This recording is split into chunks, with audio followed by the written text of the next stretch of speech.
ജീവിതത്തിൽ ബുദ്ധിമുട്ടി കഷ്ടപ്പെട്ട് പണ്ടാറടിങ്ങി നിൽക്കുന്ന സമയത്ത് ചിലർ പറയുന്ന ഒരു കാര്യമുണ്ട്, എല്ലാം ദൈവം നോക്കിക്കോളും, ദൈവം എല്ലാത്തിനും ഒരു വഴി കണ്ടിട്ടുണ്ടാകും, ആ തൃപ്പാദങ്ങളെ അർപ്പിച്ചാൽ മതി, ബാക്കി കാര്യങ്ങളൊക്കെ ദൈവം നോക്കിക്കോളും. എന്നാൽ ദൈവം എവിടെയാണുള്ളത് എന്ന് ചോദിച്ചാൽ പലർക്കും പല ഉത്തരങ്ങളാണുള്ളത്. ആ ദൈവത്തെ സന്തോഷിപ്പിക്കാനായിട്ട് പലരും പല കാര്യങ്ങളും ചെയ്യുന്നുണ്ട്. ചിലർ കോഴിയെ വെട്ടുന്നു, ചിലർ പോത്തിനെ വെട്ടുന്നു, ചിലരോ നാവിലൂടെ ശൂലം കീറ്റും. അങ്ങനെ പല ആചാരങ്ങളും നിലനിൽക്കുന്ന ഒരു സമൂഹത്തിലാണ് നമ്മൾ ജീവിച്ചു പോകുന്നത്. പല വിചിത്രമായ ആചാരങ്ങളും നമ്മൾ കൊണ്ടു നടക്കാറുണ്ട്. എന്നാൽ നമുക്കേ കേട്ടാൽ വിചിത്രമായി തോന്നുന്ന പല ആചാരങ്ങളുള്ള ഒരു നാടിനെ പറ്റിയിട്ടാണ് ഇന്ന് ഞാനിവിടെ പറയുന്നത്. Okay bros, welcome back to G bros.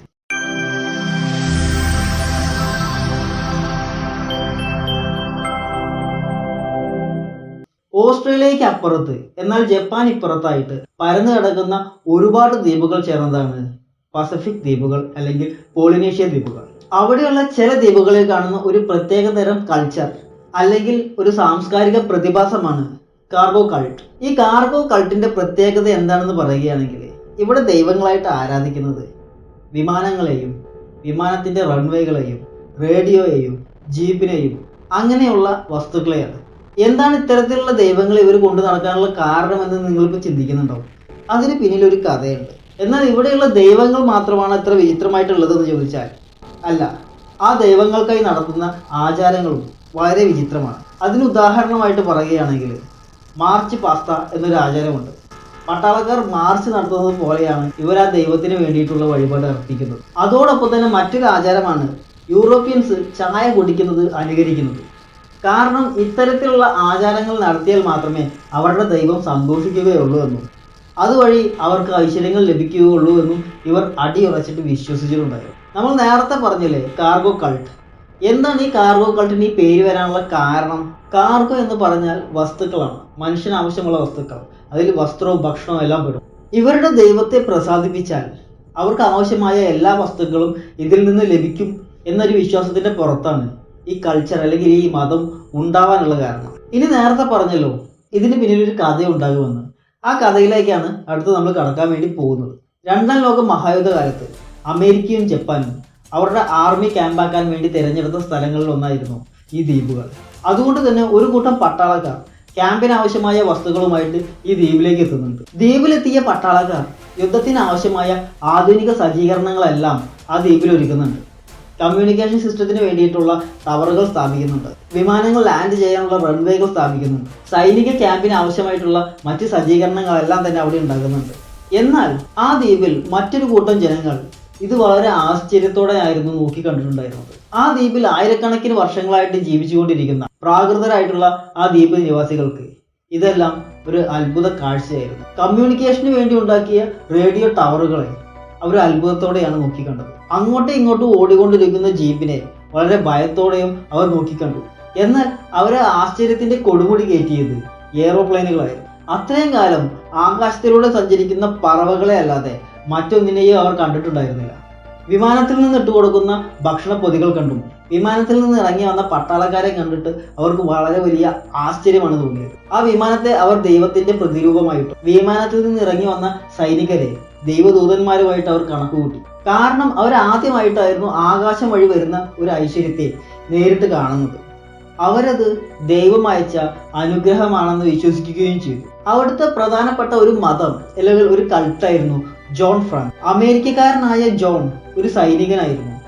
അയാൾ ആ ദ്വീപിലേക്ക് വന്നതിന് ശേഷം ആ ദ്വീപുവാസികളുടെ അവസ്ഥ മനസ്സിലാക്കിയിട്ട് ഒരുപാട് സമ്മാനങ്ങൾ കൊടുക്കാൻ ആരംഭിച്ചു. ദ്വീപ് നിവാസികൾക്ക് കിട്ടിയ സമ്മാനങ്ങളെല്ലാം അത് വളരെ വിലമതിക്കാത്ത സമ്മാനങ്ങളായിട്ട് അവർ സൂക്ഷിക്കാനും ആരംഭിച്ചു. ഈ ജോൺ ദൈവം അയച്ച ഒരു ദൂതനാണെന്നും ദൈവം തങ്ങൾക്കായി കൊടുത്തയച്ച സമ്മാനങ്ങളാണ് ജോൺ ഇവർക്ക് നൽകുന്നത് എന്നും അവർ അടിയുറച്ച് വിശ്വസിക്കാൻ ആരംഭിച്ചു. അതോടൊപ്പം തന്നെ ജോൺ ഈ ദ്വീപിലുള്ളവരോട് പറഞ്ഞിട്ടുണ്ടായിരുന്നു, അമേരിക്ക ഒരു നാൾ നിങ്ങൾ അടുത്തേക്ക് വരും, നിങ്ങൾക്ക് വേണ്ട സൗകര്യങ്ങളെല്ലാം ചെയ്തു തരും, നിങ്ങൾക്കായുള്ള ഭക്ഷണവും നിങ്ങൾക്കായിട്ടുള്ള വിദ്യാഭ്യാസവും അവരുടെ സാങ്കേതിക വിദ്യയും എല്ലാം നിങ്ങൾക്ക് നൽകും, അങ്ങനെ നിങ്ങളുടെ ജീവിതവും മെച്ചപ്പെടും. ഇത് കേട്ട ദ്വീപ് നിവാസികൾ എന്നാണ് അമേരിക്ക വന്ന് നമ്മൾ രക്ഷിക്കുക എന്ന് പ്രതീക്ഷയോടെ കാത്തിരിക്കാൻ ആരംഭിച്ചു. എന്നാൽ അമേരിക്ക വന്നത് രണ്ടാം ലോക മഹായുദ്ധ കാലത്തായിരുന്നു. ദ്വീപിലിറങ്ങിയ പട്ടാളക്കാർക്ക് അധികം വൈകാതെ തന്നെ മനസ്സിലായി ഈ ദ്വീപിലുള്ളവരെല്ലാം ഞങ്ങളെ ദൈവത്തെ പോലെയാണ് കാണുന്നത്.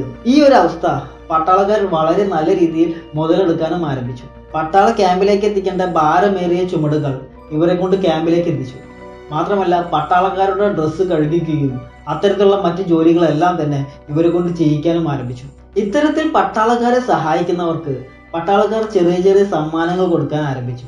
അതായത് പട്ടാളക്കാർ ഉപയോഗിച്ചു കൊണ്ടിരിക്കുന്ന എന്തെങ്കിലും വസ്തുക്കൾ സമ്മാനമായിട്ട് കൊടുക്കാൻ ആരംഭിച്ചു. ചിലപ്പോൾ അതൊരു തൊപ്പിയായിരിക്കും, അല്ലെങ്കിൽ ഒരു ബൈനോക്കുലർ ആയിരിക്കും. ഇതെല്ലാം വളരെ വലിയ ഒരു സമ്മാനമായി കണ്ട് അവർ സൂക്ഷിച്ചു വെക്കാൻ ആരംഭിച്ചു. പട്ടാളക്കാർക്ക് ആവശ്യമായ ഭക്ഷണപ്പൊതികൾ വിമാനത്തിൽ നിന്ന് താഴേക്ക് ഇടുന്നത് വളരെ അത്ഭുതത്തോടെ ആയിരുന്നു ഈ ദ്വീപിലുള്ളവർ കണ്ടുനിന്നത്. വിമാനത്തിൽ നിന്ന് ഭക്ഷണം വരെ ലഭിക്കും എന്നൊരു ചിന്ത അവർക്കുണ്ടായി. ഭക്ഷണം കൊടുക്കുന്ന വിമാനം ദൈവമാണെന്ന് അവർ ഉറച്ച് വിശ്വസിക്കാനും ആരംഭിച്ചു. അത്തരത്തിൽ ലഭിക്കുന്ന ഒരു ഭക്ഷണപ്പൊതി ഏതെങ്കിലും ഒരു പട്ടാളക്കാരെ ഇവർക്ക് കൊണ്ടുവന്ന് കൊടുത്തു. ആ പട്ടാളക്കാരനെ വലിയൊരു മനുഷ്യനായി കണ്ട് ആരാധിക്കാനും ആരംഭിച്ചു. ഇത്തരത്തിൽ ലഭിക്കുന്ന ഭക്ഷണപ്പൊതികളായിട്ടോ അല്ലെങ്കിൽ സമ്മാനങ്ങളുമായിട്ടോ അവരുടെ ഗ്രാമത്തിലേക്ക് എത്തിയാൽ ആ വരുന്ന ആളെ ആ ഗ്രാമത്തിന്റെ പ്രധാനിയായി പരിഗണിക്കാൻ വരെ ആ ഗ്രാമത്തിലുള്ളവർ തയ്യാറായി. കാരണം ദൈവദൂതന്മാരുമായിട്ട് നേരിട്ട് ബന്ധമുള്ളവരാണ് ഇക്കൂട്ടരെന്ന് അവർ അടിയുറച്ച് വിശ്വസിച്ചിട്ടുണ്ട്. ആ ദ്വീപിലുള്ളവരെല്ലാം വിശ്വസിച്ചിരുന്നത് ജോൺ ഫ്രോം പറഞ്ഞതുപോലെ അമേരിക്ക വന്ന് തങ്ങളുടെ കഷ്ടകാലമെല്ലാം തീർത്തുകൊണ്ടിരിക്കുകയാണ് എന്നായിരുന്നു. എന്നാൽ ആ വിശ്വാസം രണ്ടാം ലോക മഹായുദ്ധം കഴിയുന്നത് വരെ മാത്രമേ ഉണ്ടായിരുന്നുള്ളൂ. യുദ്ധം കഴിഞ്ഞതും അമേരിക്കയും ജപ്പാനും ആർമി ക്യാമ്പിലുള്ള സാധനങ്ങളെല്ലാം കെട്ടിപ്പൂട്ടി സ്വന്തം രാജ്യത്തിലേക്ക് വിട്ടു. പിന്നീട് ആ രാജ്യവും ഈ ദ്വീപും തമ്മിൽ യാതൊരു തരത്തിലുള്ള ബന്ധങ്ങളും പുലർത്തിയിരുന്നില്ല. ഇതോടുകൂടി ആകെ പ്രശ്നത്തിലായത് ആ ഗ്രാമത്തിലുള്ളവരായിരുന്നു. ഇതുവരെ അവർക്ക് വേണ്ട ഭക്ഷണവും സമ്മാനങ്ങളും കൊടുത്തിരുന്ന ദൈവദൂതന്മാരെ പെട്ടെന്നൊരു ദിവസം കാണാതായിരിക്കുന്നു. ഈ അപ്രത്യക്ഷമാകൽ ആ ദ്വീപിലുള്ളവർക്ക് വളരെ വലിയൊരു ഷോക്കായിരുന്നു. അവരെ വല്ലാത്ത ഒരു ആശയക്കുഴപ്പത്തിലേക്ക് ഇതുകൊണ്ട് എത്തിക്കുന്നുണ്ട്. ആ സമയത്ത് തന്നെ ഈ ദ്വീപിലുള്ള പല ആളുകളും ഇത് മുതലെടുക്കാനും ആരംഭിച്ചു. ഭക്ഷണപ്പൊതി കിട്ടിയവരും ബൈനോക്കുലർ സമ്മാനമായി കിട്ടിയവരും അവരുടെ ആത്മീയ നേതാക്കന്മാരായി മാറി. ദൈവം ഈ മണ്ണ് വിട്ടു പോകുമ്പോൾ അവരെ അനുഗ്രഹിച്ചുവെന്നും അവർക്ക് വേണ്ട ശക്തികൾ കൊടുത്തുവെന്നും ആ ഗ്രാമത്തിലുള്ളവരെയും ആ ദ്വീപിലുള്ളവരെയും ഇവർ പറഞ്ഞു വിശ്വസിപ്പിച്ചു. തങ്ങൾക്ക് ദൈവങ്ങളുമായി നേരിട്ട് സംസാരിക്കാൻ സാധിക്കുമെന്നും ദൈവങ്ങൾ ഇവിടേക്ക് തിരിച്ചു വരാൻ അല്ലെങ്കിൽ ദൈവങ്ങൾ തരുന്ന അനുഗ്രഹം നമുക്ക് ലഭിക്കാൻ അവർ പറയുന്നത് പോലെ ചെയ്യണമെന്നും ഈ ഗ്രാമവാസികളെ പറഞ്ഞ് വിശ്വസിപ്പിക്കാൻ അവർക്ക് സാധിച്ചു. അത്തരത്തിൽ ഐശ്വര്യങ്ങൾ വരാൻ വേണ്ടിയിട്ട് അവരെ ആദ്യം ചെയ്തത് വൈക്കോൽ കൂന കൊണ്ട് ഒരു എയ്റോപ്ലെയിനിന്റെ രൂപമുണ്ടാക്കി അതിനെ പൂജിക്കലായിരുന്നു. ആ എയ്റോപ്ലെയിനിനെ ആരാധിക്കാനായിട്ട് ഒട്ടനവധി ജനങ്ങളും വന്നു ചേർന്നു. എന്നാൽ ഇക്കൂട്ടത്തിൽ തൊപ്പി സമ്മാനമായി കിട്ടിയവൻ നീ എയ്റോപ്ലെയിൻ ഉണ്ടാക്കിയാൽ ഞാൻ ജീപ്പ് ഉണ്ടാക്കും എന്നും പറഞ്ഞ് വൈക്കോൽ കൊണ്ട് ഒരു ജീപ്പ് ഉണ്ടാക്കി അതിനെ പൂജിക്കാനാരും. അയാൾക്കും കിട്ടി ഒരുപാട് ഫോളോവേഴ്സ്. ഇത്തരത്തിൽ അമാനുഷികമായി തോന്നിയ എല്ലാറ്റിനെയും, അത് റേഡിയോ ടവറുകളാണെങ്കിലും വിമാനം ഓടുന്ന റൺവേകളാണെങ്കിലും റേഡിയോ ആണെങ്കിലും ഹെഡ്സെറ്റ് ആണെങ്കിലും എല്ലാത്തിനെയും ഇവർ ദൈവമായി കണ്ട് ആരാധിക്കാനും അതിനു വേണ്ട ആചാരങ്ങൾ ഉണ്ടാക്കാനും ആരംഭിച്ചു. ഇവർക്കെല്ലാം ഫോളോവേഴ്സ് ഉണ്ട്. ഇത്തരത്തിൽ ദൈവങ്ങളെ ഉണ്ടാക്കുക മാത്രമല്ല അവർ ചെയ്തത്, ആ ദൈവത്തെ സന്തോഷിപ്പിക്കാനായിട്ട് പലതരത്തിലുള്ള അവർ കണ്ടിട്ടുള്ള പലതരത്തിലുള്ള ആചാരങ്ങൾ ഉണ്ടാക്കാൻ ആരംഭിച്ചു. ഞാൻ നേരത്തെ പറഞ്ഞല്ലോ മാർച്ച് പാസ്റ്റ്. പട്ടാളക്കാർ പട്ടാള ക്യാമ്പിൽ മാർച്ച് നടത്തുന്നത് പോലെ ഇവരും ആ ദൈവത്തിന് മുമ്പിൽ മാർച്ച് നടത്തി ദൈവപ്രീതിക്കായിട്ട്. ആ മണ്ണിൽ നിന്ന് പോയ ദൈവങ്ങൾ ആ മണ്ണിലേക്ക് തിരിച്ചു വരാനും അവർക്ക് വേണ്ട സമ്മാനങ്ങളും സന്തോഷങ്ങളും കൊടുക്കാൻ ഈ ആത്മീയ നേതാക്കൾ പറയുന്നത് പോലെ ചെയ്താൽ മാത്രമേ സാധിക്കുകയുള്ളൂ എന്ന് ഓരോരുത്തരും വിശ്വസിച്ചിട്ടുണ്ടായിരുന്നു. എന്നെങ്കിലും ദൈവങ്ങൾ തിരിച്ചു വരുമെന്നും അവരുടെ കഷ്ടതകളെല്ലാം തീർക്കുമെന്നും പ്രതീക്ഷിച്ച് അവർ ആ ആചാരങ്ങളും അനുഷ്ഠാനങ്ങളും കൊണ്ട് നടന്നുകൊണ്ടേയിരുന്നു. ഇത് പണ്ടെങ്ങാണ്ട് നടന്ന കാര്യങ്ങളല്ലേ എന്ന് ചോദിച്ചാൽ അല്ല, ഇത് ഇപ്പോഴും നടന്നുകൊണ്ടിരിക്കുന്ന കാര്യങ്ങളാണ്. ഒരിക്കൽ എലിസബത്ത് രാജ്ഞിയും ഭർത്താവും പട്ടാള ക്യാമ്പ് സന്ദർശിക്കാനായി പോയി. രാജ്ഞിയെ കണ്ടപ്പോൾ പട്ടാളക്കാർക്കുണ്ടായ ഭയഭക്തി ബഹുമാനം ഈ ദ്വീപ് നിവാസികൾ ശ്രദ്ധിക്കുന്നുണ്ടായിരുന്നു. അവർ ദൈവദൂതന്മാരായി കാണുന്ന പട്ടാളക്കാർ ഇത്രയും ഭയഭക്തി ബഹുമാനത്തോടെ കാണണമെങ്കിൽ തീർച്ചയായിട്ടും ഇവർ ദൈവങ്ങൾ തന്നെ ആയിരിക്കുമെന്ന് അവർ പ്രതീക്ഷിച്ചു.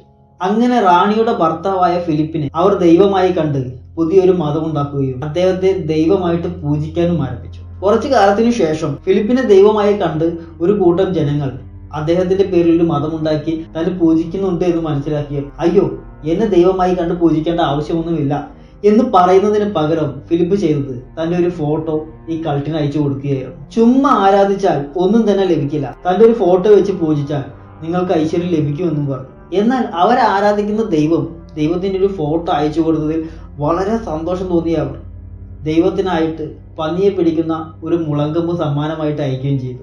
എന്നാൽ ഫിലിപ്പ് ആ മുളങ്കമ്പ് പിടിച്ചുകൊണ്ടുള്ള ഒരു ഫോട്ടോ എടുത്ത് അത് തിരിച്ചയക്കുകയാണ് ചെയ്തത്. ആ ഫോട്ടോ കൂടി കിട്ടിയപ്പോൾ അവരുടെ അവസ്ഥ എന്തായിരിക്കുമെന്ന് ഞാൻ പ്രത്യേകം പറയേണ്ട കാര്യമില്ലല്ലോ. ഋഷ്യശൃംഖൻ മഴ പെയ്ച്ചപ്പോൾ ആ നാട്ടിലുള്ളവർ നൃത്തം ചെയ്തതുപോലെ അവരും നൃത്തം ചെയ്ത് കാണണം. ആ ഫോട്ടോ അയക്കുന്നതിനോടൊപ്പം മറ്റൊരു കാര്യം കൂടി ഫിലിപ്പ് പറഞ്ഞിട്ടുണ്ടായിരുന്നു. എൻ്റെ കാലശേഷം എൻ്റെ മകനെ നിങ്ങൾ ദൈവമായി കണ്ട് ആരാധിക്കണമെന്ന്. ഈ ആരാധന ഇന്നും നടന്നുകൊണ്ടിരിക്കും. എന്നെങ്കിലും ഞങ്ങൾ ആരാധിക്കുന്ന ദൈവം വന്ന് ഞങ്ങളെ രക്ഷപ്പെടുത്തും, മെച്ചപ്പെട്ട ഒരു ജീവിതം ഉണ്ടാക്കും എന്ന് പ്രതീക്ഷിച്ചുകൊണ്ട് ഇന്നും ഒരു സമൂഹം അവിടെ ജീവിച്ചുകൊണ്ടിരിക്കുന്നു. ഈ കൾട്ടിൻ്റെ കഥ നിങ്ങൾക്ക് ഇഷ്ടപ്പെട്ടു എന്ന് ഞാൻ കരുതുന്നു. ഇത് നിങ്ങൾക്ക് പുതിയൊരു അറിവാണെങ്കിൽ ആ ലൈക്ക് ബട്ടൺ ഒന്ന് അമർത്താൻ മറക്കരുത്. മാത്രമല്ല നിങ്ങളുടെ അഭിപ്രായങ്ങൾ കമൻ്റായിട്ടും ഒന്ന് രേഖപ്പെടുത്താം. കാരണം നിങ്ങളുടെ അഭിപ്രായങ്ങളും പ്രോത്സാഹനവുമാണ് ഈ വീഡിയോ മറ്റുള്ളവരിലേക്ക് എത്തിക്കാൻ സഹായിക്കുന്നത്. ഈ വീഡിയോ കണ്ട് അതല്ലെങ്കിൽ ആ നാട്ടിലുള്ള ആളുകളുടെ അവസ്ഥ കണ്ട് ചിരി തോന്നിയിട്ടുണ്ടെങ്കിൽ, തമാശ തോന്നിയ ആരെങ്കിലും ഉണ്ടെങ്കിൽ സ്വയം ഒന്ന് ചിന്തിച്ച് നോക്കുന്നത് നന്നായിരിക്കും. നമ്മൾ ഇത്രയേറെ പുരോഗമിച്ചിട്ടും തുടക്കത്തിൽ പറഞ്ഞതുപോലെ ഒരു കഷ്ടം വന്നാൽ, ഒരു ബുദ്ധിമുട്ട് വന്നാൽ നമ്മൾ ആദ്യം വിളിക്കുന്നത് ദൈവത്തെയാണ്. അതുകൊണ്ട് തന്നെ അവരും നമ്മളും തമ്മിൽ വലിയ വ്യത്യാസങ്ങളൊന്നുമില്ല. ഓക്കെ, ഈ വീഡിയോ നിങ്ങൾക്ക് ഇഷ്ടപ്പെട്ടു എന്ന് ഞാൻ വിശ്വസിക്കുന്നു. ഇഷ്ടപ്പെട്ട നേരത്തെ പറഞ്ഞതുപോലെ നിങ്ങളുടെ ഇഷ്ടം ലൈക്കായിട്ടും നിങ്ങളുടെ അഭിപ്രായങ്ങൾ കമൻ്റായിട്ടും രേഖപ്പെടുത്താൻ മറക്കരുത്. മറ്റൊരു വീഡിയോയുമായിട്ട് വീണ്ടും കാണാം. അതുവരെയും ബൈ ബൈ.